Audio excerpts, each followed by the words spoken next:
Here to tell us more is author Cynthia Farmwald-Helfrich. Welcome to the program. Thank you. It's awesome to be here. Thank you so much. Thank you so much for joining us today. It's great to have you, and I have a copy of your book in front of me, GUT, which is God Uttering Truths. Tell us about the book and what led you to write it. Okay, so I had been searching to help people. I've been, trying to get out and do things to help people, and I was just dealing with other things in my life that I needed to straighten out, and I just turned my life over to God. And I was, I've done it before, but I did it a little different this time. I was like, just take the reins of my life, Lord, and direct me and put me where you want me to be. So he put in my heart to go on a 100-day journey. And I actually went out in the community for 100 days. And I went with my gut. I prayed before I went and meditated. And then I would listen to my gut. And whatever I was directed to do, I would do on this journey. And every night I came home and I journaled about it. And I was put in situations that were just out of my comfort zone. But not once was I rejected by anyone. And it was almost like these people were waiting for me. And I truly believe that God steers our life. If we let him, he will tell us what to do and when to do it. And we just need to be very aware, present, and be aware of your surroundings and be willing to listen to your gut and follow the direction. I mean, there are things that happen that would not be a coincidence. God was in the whole thing. He was in the whole thing from start to finish. The book was never an intention when I went on this journey. After I was finished with the journey, God put it on my heart to write the book.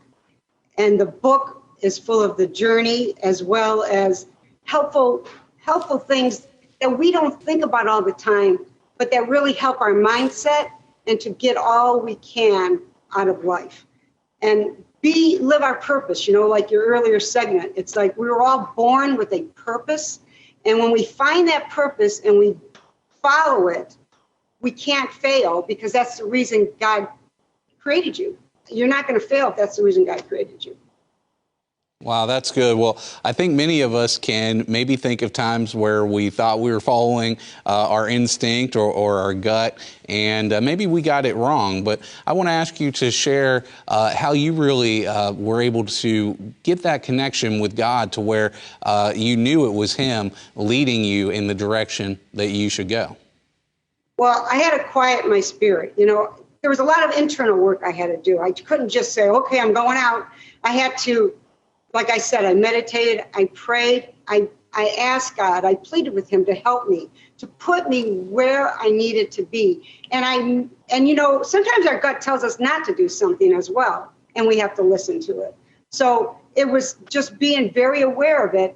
And my whole purpose was to help people.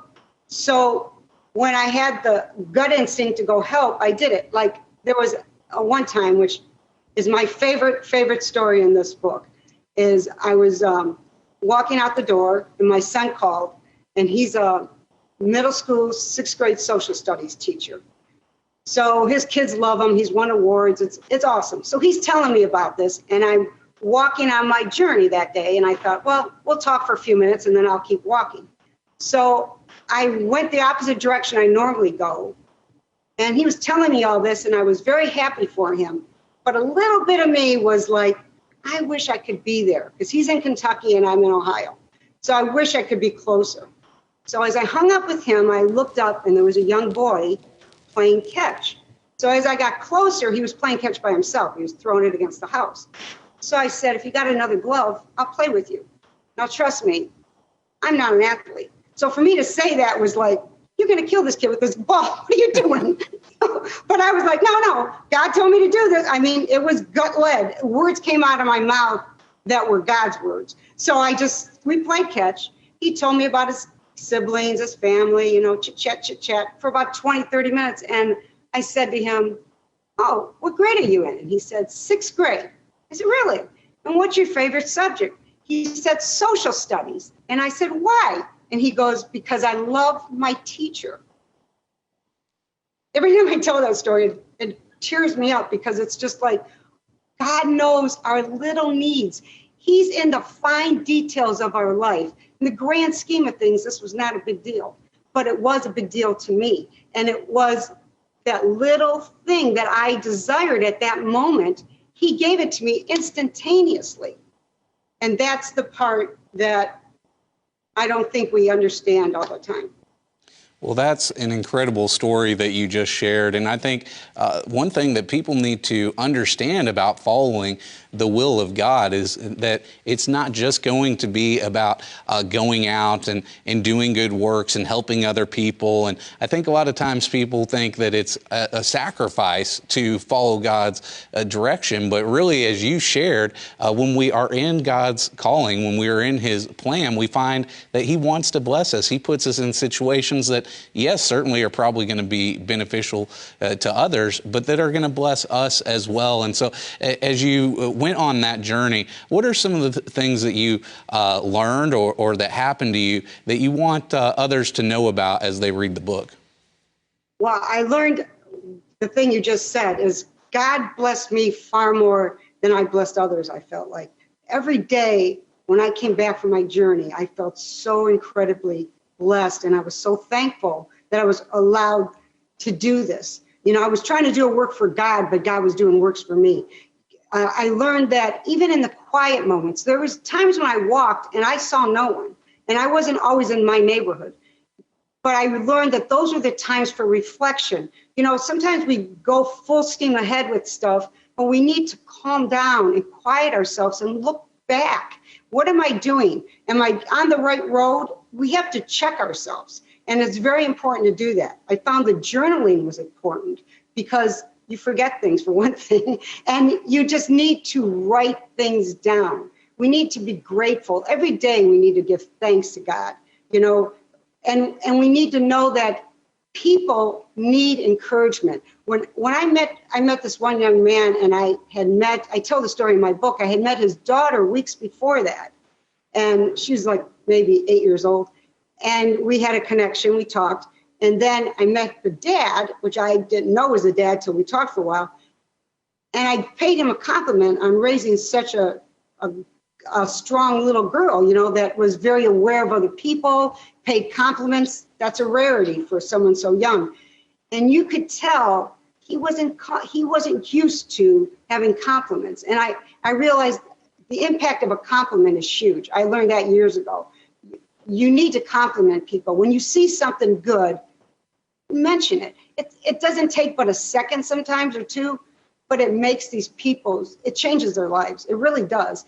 And it's just, I guess the whole journey just taught me to be present in the moment, to be very aware, and to be thankful and to be loved. I wanted to be out there and be loved. I wanted to show people that there's people out there that genuinely care and that notice them. But because so many people don't get noticed, you know, you go on your mission to go do your shopping or whatever, and you're running around and you don't notice people. We need to take time and notice people. Take a moment, say hello to someone, smile. It costs you nothing to do that. And it's like the journey. I tell so many stories in this book, and so much of life's lessons. And, you know, live like your pants are on fire, for one thing. People say, oh, I'm killing time. Oh my gosh, that drives me crazy. Like, what do you mean you're killing time? We only have so much time. What are you killing it for? Like, we need to live like this is the last day of our lives. And one really good piece of advice I could give, and I heard this, I don't remember where I heard it from, to write your eulogy. How do you want to be remembered? And then live that way. Because if I want to be remembered as a person that was loved and came from love and did for others, well, then I got to live like that, or I'm not going to be remembered that way. So it's almost like you're projecting it. You know, you're writing down, how do I want to be remembered? And then you're going to live that, and you become that. And the more, like, this journey ended in 100 days, but it didn't end, because every day I still feel I'm on that journey. I'm still listening to my gut. It becomes ingrained in your body to do this. And I know 100 days is a little excessive for some people, but you can go on a week's journey. It's going to change you, and you're going to see the blessings come on you, and you're going to want to go longer. You're going to want to keep it as part of your life, as part of your makeup. And this book shows you how to do that. It takes you step by step through the journey, and it gives you other ideas on to make your life more at peace and to be happy, just to be happy. You know, it's not that tough to be happy. Our God is a joyful God, and he wants us to live in joy. He doesn't want us to be miserable. He really doesn't. That's not his plan for us. He wants us to be happy, and he wants us to fulfill the purpose that he designed us for. Well, that's great. And Cynthia, I want to ask you to share a little bit with our viewers about how they get into that mindset, how they follow their gut, as you have been sharing. But I also want to say that, and of course you shared that really helping others will allow you to be blessed as well. But I just want to say that this year, I think, has been so discouraging, has been so stressful. There's a lot of people that need help, that need a kind word and encouraging word. And so share with us in light of that how we as Christians can really follow after God's calling to be a blessing to others in our neighborhood or in our world. Yeah, you know, it's as simple as sending a text message to a family member or a friend. You can do that. You can know there's elderly. You can fix a dinner and drop it off at their door. You know, I know you can't have contact with people, but there's things you can do. You have to think, like, how can I help someone? How can I do something for someone else? There's a friend I have up in Michigan. She lives in the rural country. So she made her fruit stand. She changed it into a stand where people come and get free food. And as she started this, now she's getting all kinds of donations. So it's like, you can do so much with your life to help others.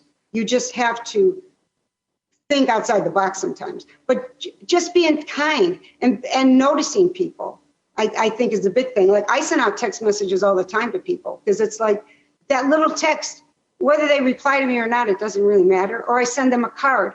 It's just to let them know I'm thinking of them. Like, I'm here. If you need something, I'm here for you, because people need to know that. And as far as going out on their own journey, I would say you have to be in the right mindset before you start the journey. You have to want to find out where God wants you to be, and you have to pray about it, excuse me, and meditate. You know, quiet your mind and ask God, okay, God, put me where I need to be today. And it's not that tough. God's going to do it for you. And this book gives you ideas and different things that I did to help me get through this journey, you know, and I just feel like the whole book was God-led. The whole journey was God-led. When I sat down to write the book, I designated 15 minutes a day, minimum. Some days I went over. But I would type, the thoughts came into my head, and then when they stopped, I was done. And the chapters are short, quick, easy chapters. They have questions at the end, which I added later because God told me to. I mean, I felt like, okay, you need to put questions. And again, the questions came without, I hate to say without much thought on my part, but it was like God inspired. God knew what was going to be needed in 2020. I started writing this book. It got published in May of 2020. So I started writing in 2019, before any of this happened. And it's like, God knew what was going to happen, and this little book really does help the situation, and it helps people feel better about themselves, because I think with all that we're going through, some people are just beat down. They're just beat down, and they need to know that they have a God that loves them and that wants them happy and really is there for them, and there's people there for them, and they need to know that. And it's just a necessity to living. And I think sometimes when we're in hard times, we forget too that hard times end. You know, it's not going to be forever. It's really not going to be forever. But we need to be encouraged and loved, and we need to be loved for other people. Thank you for sharing that. And I want to ask you again, going back to your journey as you set out, and I think really maybe didn't know what to expect, but was there anything that surprised you that either that happened or maybe something that you learned with your relationship with God that you weren't really expecting? Well, what's so funny is I teach the humanity of man in this book as well. You know, I set off on this journey, 100 days, to help people, okay? The whole thing was to go out and listen to my gut. So one day I'm walking down the street, and my gut tells me to turn left. And in my head, mind you, I'm on this journey to listen to my gut, but I say, no, I want to go this way. And I'm like, as I'm walking, I'm going, Cindy, do you realize what you just did? So as you go down my street, you get another chance to get to that street from the other end. So I turned on there. And I came up the other way, and that's when I met the dad of that little girl I had met earlier. And if I wouldn't have gone down that street that day, most likely I wouldn't have met him. But our humanity, I learned that even in the best of intentions, we still mess up because we're human. We're human, and sometimes we beat ourselves up for that, but we shouldn't. We have to forgive ourselves. God knows that. God knows we're human, but nobody is perfect. If you were, you'd be God. So it's like, just forgive yourself, know God forgives you, and move on and be better. You know, be better than you were before. Don't let that happen again. And it's everything in life is a teaching moment. And if you learn something, you never fail. Well, Cynthia, thank you so much again for sharing with us and for chronicling this journey you went on to encourage others. And I want our viewers to know that the book is GUT, God Uttering Truths by Cynthia Farmwald-Helfrich. Thank you so much for being with us today. God bless you. Thank you. Thank you. God bless you too. And it's been absolutely my pleasure. Thank you. Thank you.